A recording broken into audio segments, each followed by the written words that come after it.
You're watching WHPS, Highland Park, Detroit.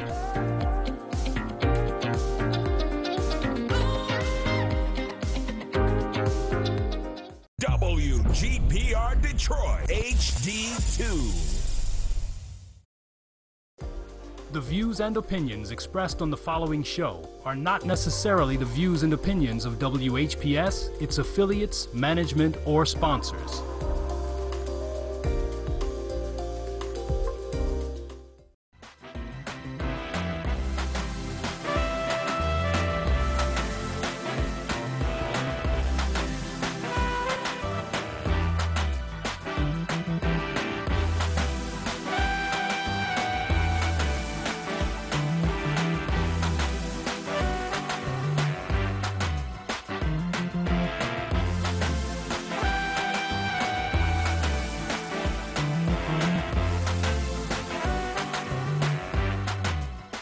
Hello, everybody. Thank you for joining me. This is Can We Talk About It, where we do talk about the elephant in the room.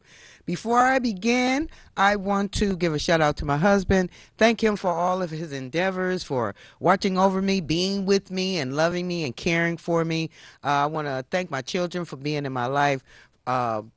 Especially my son, Tree. I just love him so much. I love you so much, Tree. I want to give my friend, I've been knowing her ever since, the 60s, 70s, Miss Cynthia Watt. I love you so much, girl. You have a blessed day. It was so good talking to you, and I'll be talking to you soon, probably after I get finished with the show. So, you guys, I have my t-shirt company and everything. I've been trying to get, I was on Shopify. These people want too much. So I'm door-to-dooring my shirts and everything. The business is pretty good. And then I'm being my own billboard. Like today, this shirt right here, it says, "My mess became my message." So my mess was the blur. And then my message became the hello. So my message became the hello. So I just wanted to let you guys know that you can get this shirt. You can go on www.paypal.com/PayPalMe/Donna Stinson. Give me your size. They come in black and white. And also, even if you want to get a book, you can get a book. My paperbacks are $15.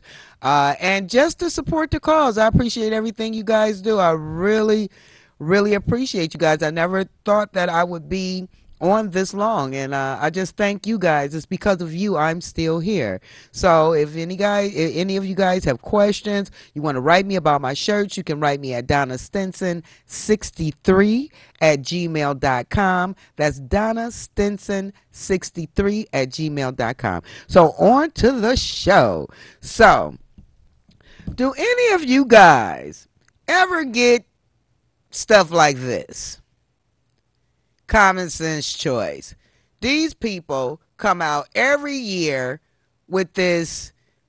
This is Janice Winfrey. I hope she's not related to this preacher I know, because if she is, don't walk, run away from this person. I hope she's not. But anyway, I'm not Democrat or Republican. I'm independent and for God. That's who I am. That's what I'll always be.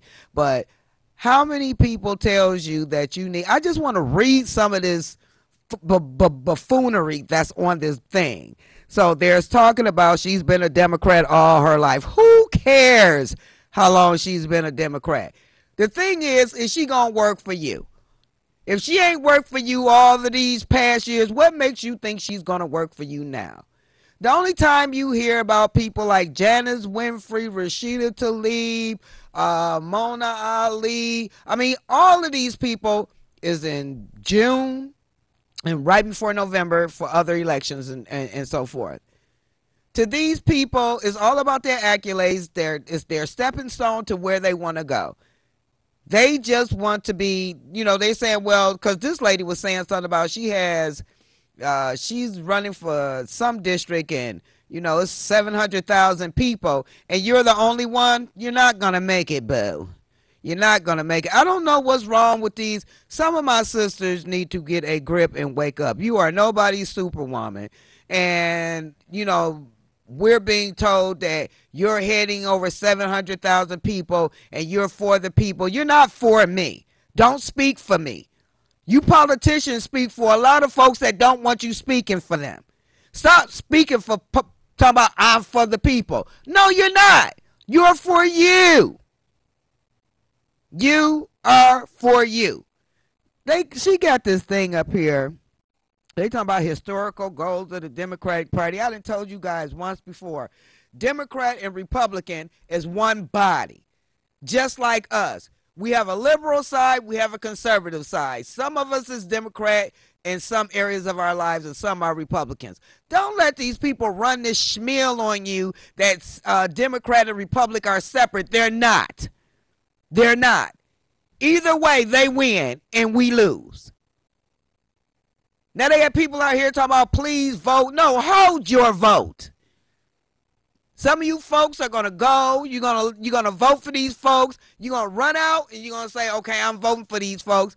And you know what's gonna happen? The same thing been happening for the last 50 years. Nothing. Nothing.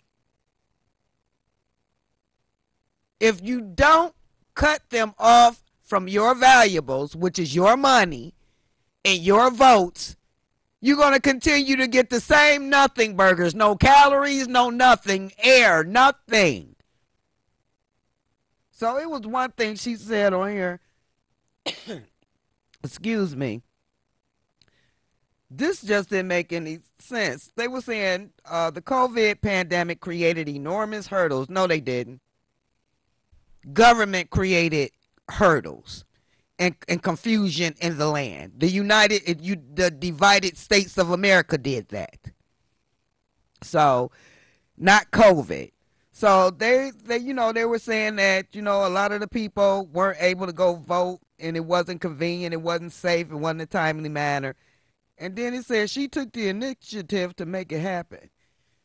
Excuse me, I don't know. I got this tickle in my throat. So, basically, she said she did something to make it happen, but it's not saying what she did is just a bunch of gibberish. It says she had, I don't even know what it's, somebody's is made, this is crazy. It said it happened had she not done that. Tens of thousands of Detroiters would have been disenfranchised when a mob attempted to disrupt and delay the counting of the ballots. Janice stood firm and prevented them from. And come on now, she stood firm and prevented them from interfering with the people's will. She can't even control her own will. How is she controlling the people's will? You guys need to take this stuff and throw it in the trash. What's she got to do with anybody's will? You guys better listen to the wording. These people make themselves seem like gods, like they got some type of magic power, and some of them do. You better stop listening to these type of, especially these sisters. It is so sad how, and I talked about this a few weeks ago. And like I said, I was saying especially light-skinned sisters. This is dark-skinned sister. But sisters, period, that get a little bit of power and they feel like they can turn their nose down at folks where at one point you never had nothing and you was sucking out somebody's butt. Now you turning your nose down at people and putting your butt in their face. How dare you? And got the nerve to say you're a Christian. How dare you? If you people don't wake up from all this foolishness, all this buffoonery, you talk about it's our God-given duty. It ain't no God-given duty to vote. God did not make voting.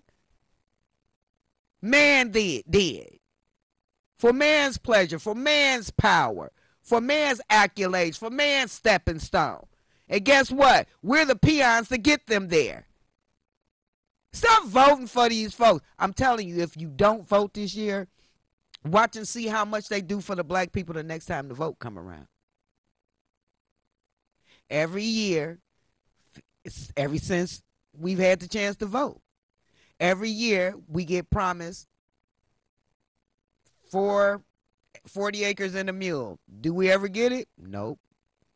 Even when our own sisters and brothers are in office. Do we ever get it? No. Like I said before, just because a person is your color, do not make them for you. Just because a person is not your color, don't make them against you. But 9 times out of 10, that's probably true. They are against you. You better start learning the code of the Caucasian man and woman. Because they will sit in your face. They will laugh with you. They will joke with you. Some people, some white folks will, I'm buying the drinks. You know why they buying the drinks? Because they know when black people get drunk, they talk and they tell everything. Stop drinking with white folks. Some of you black people go out drinking with these white folks and they sit up and before the night is over, they know all about you, all about your mama, all about the stuff that went on back in your day. Then some years later, something happens and you come up and you trying to be somebody, they're going to throw it right in your face and destroy you. Quit talking to these white folks about your business. So I'm going to let this alone because I'm just so sick. I'm so sick of these people. Oh, yeah. This is the last important key to the little puzzle that I was reading. At the bottom, it says, how can you help? By not voting for you, but that's just me. So it says, go to her thing and donate. Small amounts are welcome. Volunteers wanting to make calls and knock on doors. You're going to let your children, let her use you and your children to get your feet tired, to walk for her. She's the only one going to get the accolades. She's the only one going to be in office. 9 times out of 10, once these people get in office, they can't even remember half the people that volunteered in their camp. I know somebody was telling me they went up and they was talking to somebody and they was like, yeah, I volunteered. I don't know if it was some guy named Alvin Williams. I don't know what happened to him. But I think the lady was saying that she said that she had volunteered. He was like, well, I don't know who you are. That's how these people are.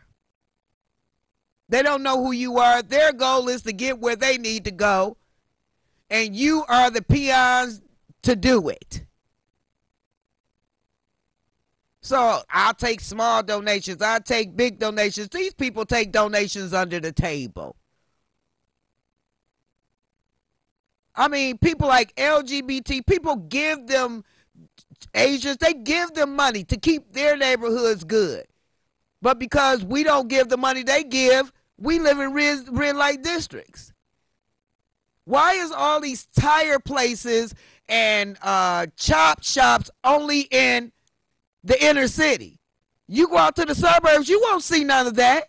See, they fight to keep out there good. They don't fight to keep here good. Any and everybody and their mama can run all in through the residential neighborhoods of the black foundational Americans, but you go out there to the suburbs. The police is right there at what, not the state lines, but you know, when you go into their city, they're right there. What are you doing here? What do you want here? Why are you here? They don't do that for us. Just like when the George Floyd murder happened and they started protesting. All white people came to Detroit causing all this problem, not black folks. And it's coonery like this that keeps us where we are.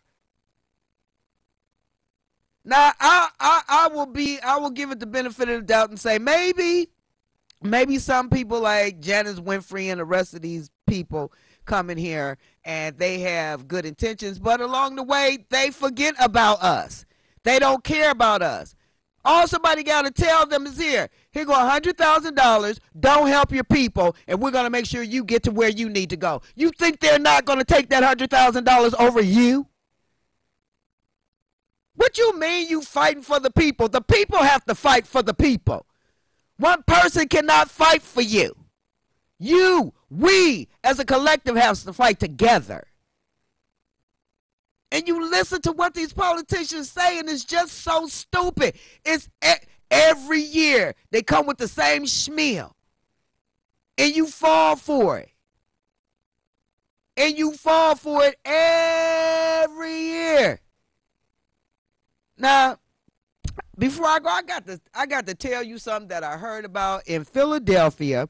There was a young white male, about 15 years old, and him and some of his friends, I think the LeBron James school is in Philadelphia.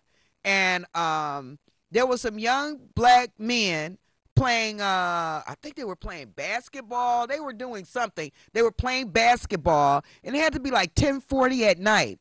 Now, this young 15-year-old white boy, I'm calling it the Kyle Rittenhouse syndrome because that's what it sounded like. And he ran up. You know, they got these guns. They're called splatter balls, but they look like real guns. And you know, on YouTube, they show you how they work. And when they hit you with the guns, they had like these two white guys, you know, this one white guy, young white guy, probably in their teens, 18, 19 years old. He was shooting his friend with the gun, and when he couldn't take it no more, he ran away. When he raised up his shirt, you could see all of these bruises from this water gun. It's called a splatter gun, but it splats out water, and it has a force to it. They call them gel packs or something. But anyway, this young 15-year-old boy went over here where all these young black men were playing basketball. Him and his friends opened fire on these young black men.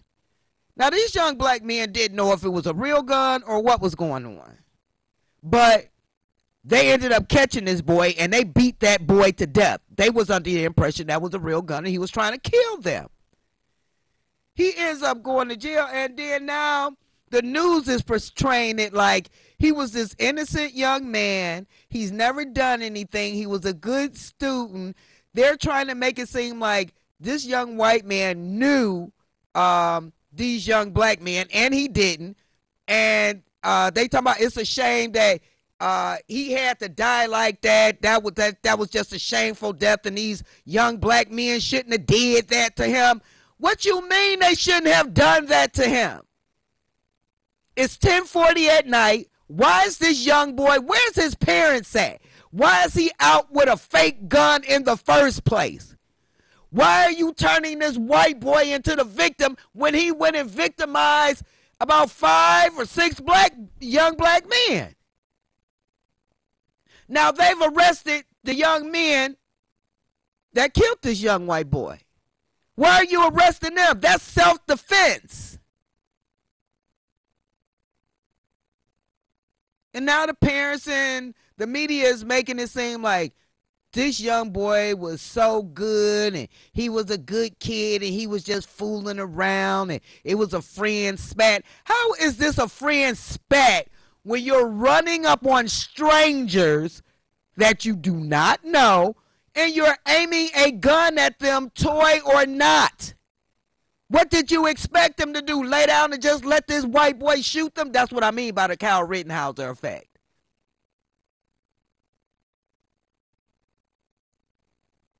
And I hate to see anybody's life be taken away, but you get as good as you give.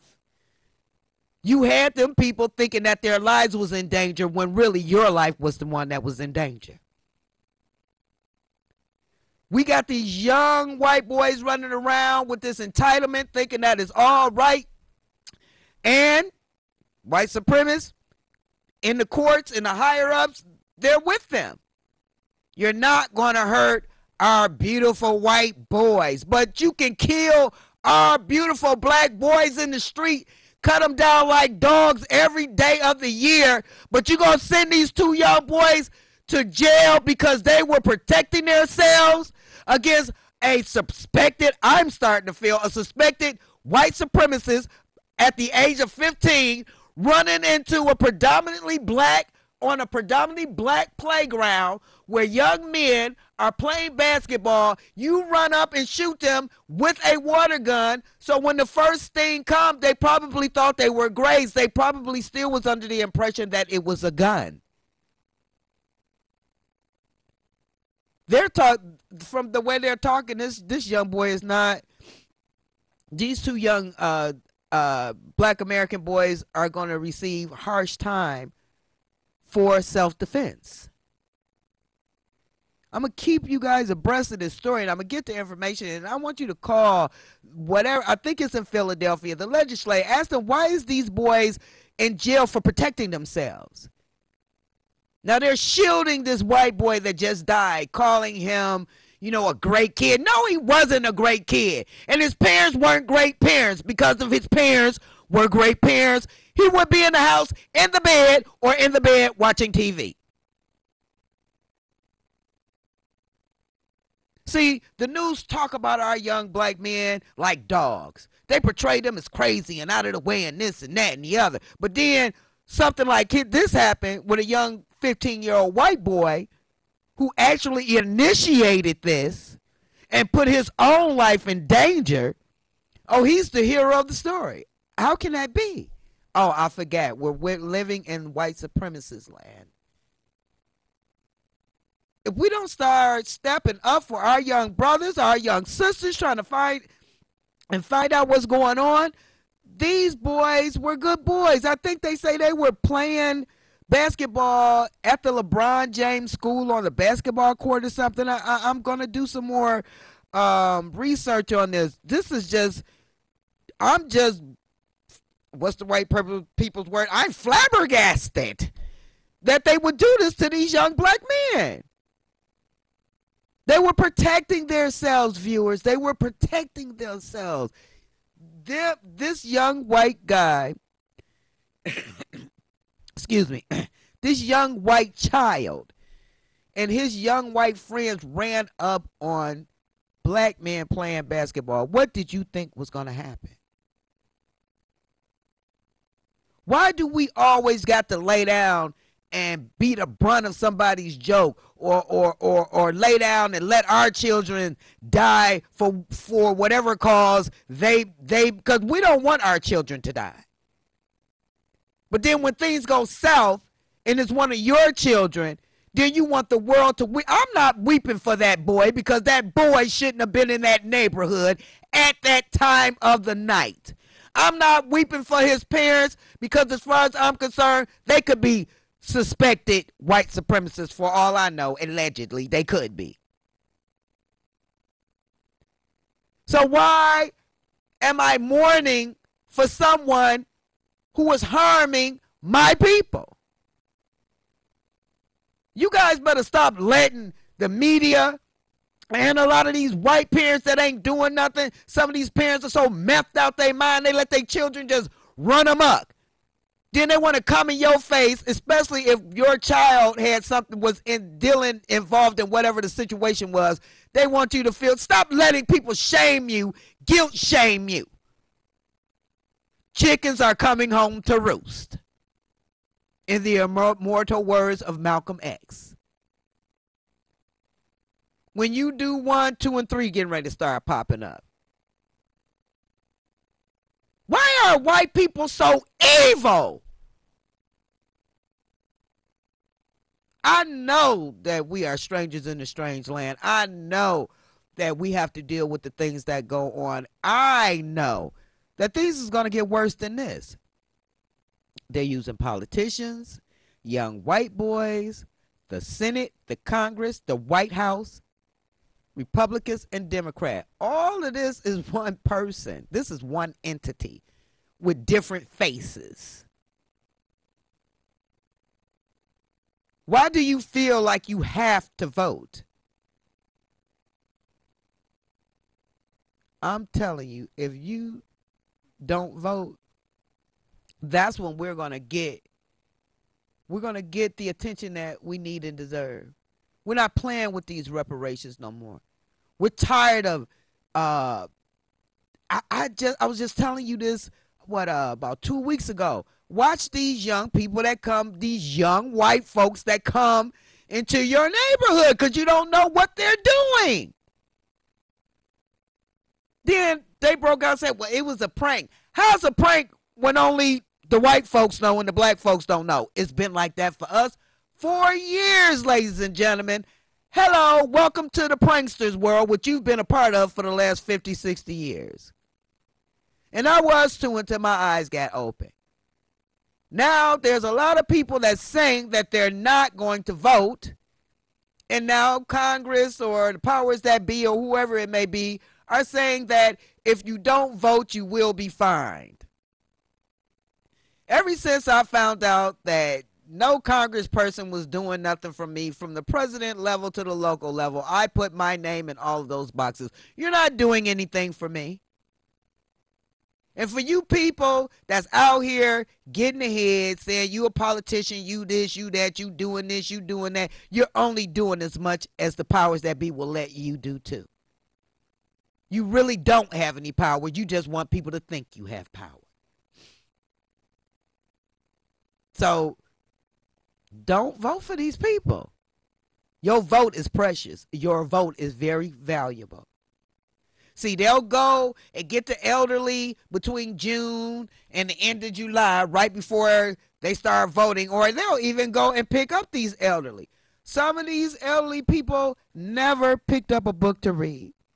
All they know is this person is nice to them. So they're going to vote for them. Some of these elderly people may not even know what their politics are about. If a lot of elderly people knew the real characters of a lot of these politicians, they wouldn't vote for them. They vote for them because that's all they know. And then these new people come in and, you know, try to get a piece of the pie, so to speak. And, you know, they get their little peons out here talking about vote for so-and-so. Don't vote for none of these baboons. That's just my opinion. That's how I feel. They're baboons. Monkey see, monkey do. One politician do one thing, then the other one do it too. They all do the same thing. You're just not looking and listening. If you want to vote, put your own name in there. You could probably do way better than any of these people that's in this politic game could be. Now, this story that I just told you about, why hasn't any black politician mentioned that about our young boys? But watch, they're gonna talk about it now. Whenever it comes to our black boys being hurt, they don't never put that out. You know why? Because that's taboo. I could take your position away from you if you bring up things that mean something to the community. For politicians, if you talk about that, you're inciting a riot, so you can't be a politician. They're not going to tell you that, like they didn't tell you about the young 14-year-old boy that took a gun to McKenzie. I don't even know some of you parents knew that this 14-year-old boy had took a rifle or AK rifle or something to McKenzie. A police officer, 2 police officers told me that. I'm like, why is this not on the news? But when they have the white children on the news, oh, they were so beautiful. They were such beautiful people, but they were trying to gun down somebody with a water gun or tried to scare the life out of somebody, and they got the life beat out of them. If your politicians cared anything about you, they would be on this story. They would be telling these car lots, these tire places, you cannot build your shops in these residential neighborhoods. We smell rubber, we smell gas, we smell everything that's going on in these shops in these residential neighborhoods. We ingest all of that. Not the suburbians, we do. I'm asking you, ladies and gentlemen, not to vote August the 2nd. So until next time, stay strong and be strong.